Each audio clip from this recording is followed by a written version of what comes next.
आपने एक डिसीजन लिया, यानी अपने माइंड में कुछ सोचा कि मेरे को ये करना है। मान लो एक तरह की डाइट फॉलो करनी है, मान लो एक्सरसाइज करनी है। अभी हम हेल्थ का एग्जांपल लेते हैं क्योंकि आपने हेल्थ की बात करी है।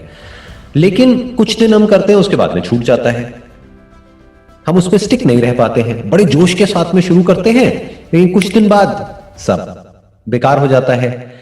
तो क्या जोश इंपॉर्टेंट है या फिर उस पर स्टिक रहना इंपॉर्टेंट है? इंपॉर्टेंट क्या है आपके लिए, कि उस हैबिट पे स्टिक रहना, या जो एक जोश होता है शुरू शुरू में जब हम किसी काम को कर रहे होते हैं, एक एक्साइटमेंट होता है, you want to sustain the excitement level और you want to sustain the activity? दो अलग अलग क्वेश्चंस हैं ये। आपके लिए मेन इंपॉर्टेंट क्या है? Activity, like activity. तो पहले हम क्वेश्चन को हमने थोड़ा सिंप्लीफाई किया। तो अब हमें जोश को सस्टेन नहीं करना है, क्योंकि जोश सस्टेन, अगर एक्साइटमेंट सस्टेन हो भी गया तो जरूरी नहीं है वो एक्साइटमेंट आपके लिए अच्छा हो। क्योंकि बहुत ज्यादा एक्साइटमेंट के साथ आप जाओगे जिम में, कुछ एक्सरसाइज करोगे या एकदम से जितनी आपकी लिमिट्स है उससे बहुत ज्यादा कुछ करोगे तो इंजरी भी हो सकती है। सो एक्साइटमेंट से ज्यादा जो जरूरी है वो है to stick to the routine, that is a habit. कि कोई हमने नई हैबिट पकड़ी तो वो उस पर हम स्टिक रहे। तो अब इसके पीछे क्या क्या रीजंस होते हैं, एक एक करके समझने की कोशिश करते हैं। सबसे पहला रीजन ये होता है कि हमारी बचपन से लेकर के आज तक एक तरह की आदत पड़ी होती है। हम एकदम से ही उससे अपोजिट कुछ करने लग जाते हैं या उससे बहुत अलग कुछ करने की कोशिश करते हैं, फिर हम फेल हो जाते हैं। आपकी बॉडी को एक तरह के खाने की आदत है बचपन से। अब आपने क्या किया, किसी डाइटिशियन के पास गए, किसी न्यूट्रिशनिस्ट के पास में गए और उन्होंने उठा करके एक डाइट चार्ट आपको दे दिया, जो बचपन से आज तक जो आप करते आए हो उससे बिल्कुल ही अलग है। अब आप कह रहे हो कि मैं अपनी विल पावर से इसको कंट्रोल क्यों नहीं कर पा रही? अरे विल पावर की एक लिमिट है ना। आप 2 दिन कर सकते हो, 5 दिन कर सकते हो, 10 दिन कर सकते हो, बट उसको सस्टेन नहीं कर सकते ना। अगर विल पावर की लिमिट को आपको चेक करना है तो मैं अभी with in a few seconds आपको दिखा सकता हूं आपकी विल पावर की क्या लिमिट है, या किसी की भी विल पावर की क्या लिमिट है।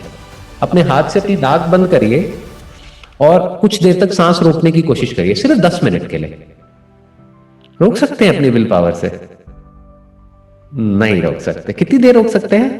Few seconds, may be few seconds. 1 minute. यहां पर ब्रेथ क्या हो गई? आपकी बायोलॉजिकल प्रोग्रामिंग। और ये जो आप कह रहे हो मेरे को अपनी ब्रेथ को रोक करके रखना है, ये क्या हो गया? आपकी विल पावर। तो आपकी विल पावर आपकी बायोलॉजिकल प्रोग्रामिंग के आगे हार गई। तो इसके पीछे जो एक सबसे बड़ा रीजन होता है वो ये होता है कि हम कुछ ड्रास्टिक चेंजेस लेकर के आने की कोशिश करते हैं अपनी हैबिट्स में। ये बहुत बड़ी गलती है। देखो, एक है आपका थॉट, यानी कि एक आइडियल सिनेरियो कि ऐसा होना चाहिए, और एक है रियलिटी जो होता है। होता क्या है सबके साथ में? जो आप कह रहे हो वो सबके साथ में होता है। 2 दिन कुछ करते हैं, फिर तीसरे दिन वो छूट जाता है। तो अगर हम इस पूरे फंडे को अच्छे से समझ पाए और ब्रेक डाउन करके प्रॉपर्ली देख पाए कि ऐसा क्यों होता है, तो हम इसके सॉल्यूशन तक पहुंच सकते हैं। हमारा गोल क्या है कि हम उसको सस्टेन कर पाए। तो अब कैसे करें? बड़ा सिंपल है। नंबर 1, बहुत ही माइनर चेंजेस करिए अपनी डाइट में। अगर आप डाइट की बात कर रहे हैं तो, या अगर एक्सरसाइज कर रहे हैं तो अपने ऐसे अनरियलिस्टिक गोल्स मत बनाइए कि उस पर आप स्टिक ना रह पाए। अंदर से हमको पता होता है कि हम कितना कर पाएंगे कितना नहीं, फिर भी अनरियलिस्टिक गोल्स बना लेते हैं, अपनी लिमिट्स को पुश करने की कोशिश करते हैं।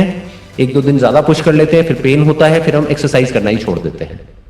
तो गोल क्या बनाइए कि डेली मुझे एक्सरसाइज करनी है। अब कितनी देर करनी है वो कोई गोल मत बनाइए। That could be 2 minutes, minimum of 2 minutes, maximum could be 1 hour. तो 2 मिनट तो कर लेंगे ना? हाँ जी, हाँ जी। 2 मिनट तो हो सकता है ना? तो अगर 2 मिनट तक आप अगले 1 साल तक एक्सरसाइज कर लेते हैं तो क्या आपको लगता है कि वो 2 मिनट तक ही रहेगा या धीरे धीरे अपने आप बढ़ने लग जाएगा? बढ़ जाएगा। रूटीन बन गया ना, हैबिट बदल गई ना। ऐसे बदलती हैं हैबिट्स। फॉर एग्जाम्पल, मेरा अपना जिम का रूटीन क्या होता है कि मुझे डेली जिम जाना है। अभी तो कोविड की वजह से नहीं जा रहा, बट मेरा क्या होता है कि डेली जिम जाना है। अब कितनी देर के लिए जाना है? जितनी देर के लिए मन कर रहा है। May be just for 10 minutes. कई बार ऐसा भी होता है कि मैं बहुत बिजी हूं, कोई मीटिंग है, ये है, वो है, अब टाइम नहीं है, तो हमारे पास में एक एक्सक्यूज आ जाता है कि आज तो मेरे पास में टाइम ही नहीं है, या मैं बहुत टायर्ड हूं, तो मैं आज जिम नहीं जा सकता। क्यों? क्योंकि मेरे पास में मेरे को 1 घंटा जाना होता है, तो 1 घंटा नहीं है, तो मैं जिम नहीं जाऊंगा। तो मैं क्या कहता हूं, क्या फर्क पड़ता है, 5 मिनट के लिए जाना है ना, जबकि जाने में मुझे 10 मिनट लगते हैं 10 मिनट जाना, 10 मिनट आना, लेकिन 5 मिनट जिम, लेकिन जाऊंगा जरूर। That is 1। एंड सेकेंड, जो आपने डाइट की बात करी, जो डाइट जैसी आप बचपन से खाते आए हैं उसी में माइनर चेंजेस कर दीजिए। हो सकता है आपको उसमें चेंज भी करने की जरूरत ना पड़े, उसी को बैलेंस कर दीजिए। तो कुछ बदलने की जरूरत ही नहीं है, तो नई हैबिट बनाने की जरूरत ही नहीं है। जो गोल हमारा होता है उसको अचीव उससे भी किया जा सकता है जिस तरह से हम कर रहे हैं, बस उसमें माइनर चेंजेस करने होते हैं। फॉर एग्जाम्पल, आपकी वीकनेस है चॉकलेट, कि आप चॉकलेट बहुत खाते हो। खाओ चॉकलेट, कौन मना कर रहा है? चॉकलेट में क्या बुराई है? चॉकलेट में जो शुगर होती है वो प्रॉब्लम है ना। तो आजकल तो ऐसी चॉकलेट्स आती हैं जो मैं शुगर फ्री नहीं कहूंगा, बट जिसमें मान लो स्टीविया होती है, which is okay for the health, which is better from the calorie perspective. तो वो खा लो, उससे उसको रिप्लेस कर जाओ, छोड़ो मत कुछ भी। तो मैं क्या कह रहा हूं, ऐसे बड़े स्टेप्स उठाइए ही मत, छोटे छोटे स्टेप्स उठाइए। जो भी आपका गोल है उसकी तरफ माइनर मॉडिफिकेशंस करिए।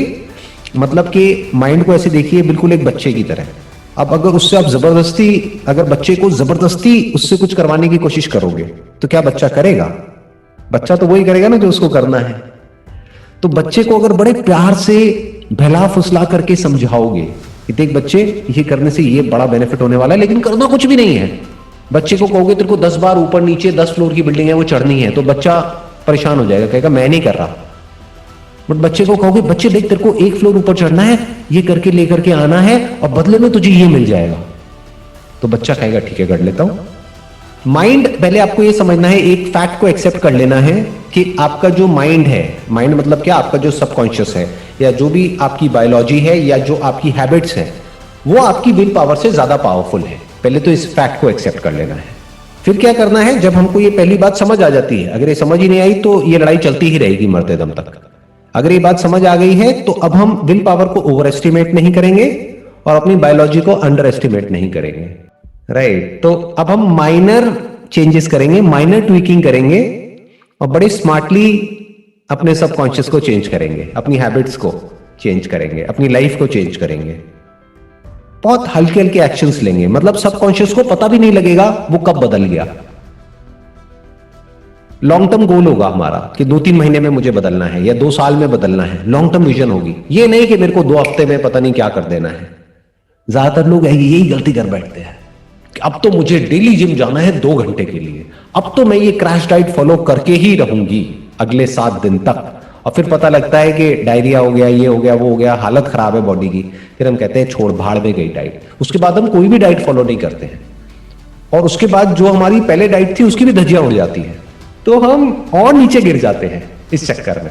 क्यों? क्योंकि हम स्मार्टली चीजों को मैनेज नहीं कर रहे हैं। थोड़ा सा स्मार्टली करेंगे तो सब कुछ आसान हो जाएगा। जो मैं बोलता हूं ना आसान है, वो तब आसान है जब आप बड़े आराम से कूली कामली चीजों को कर रहे हैं।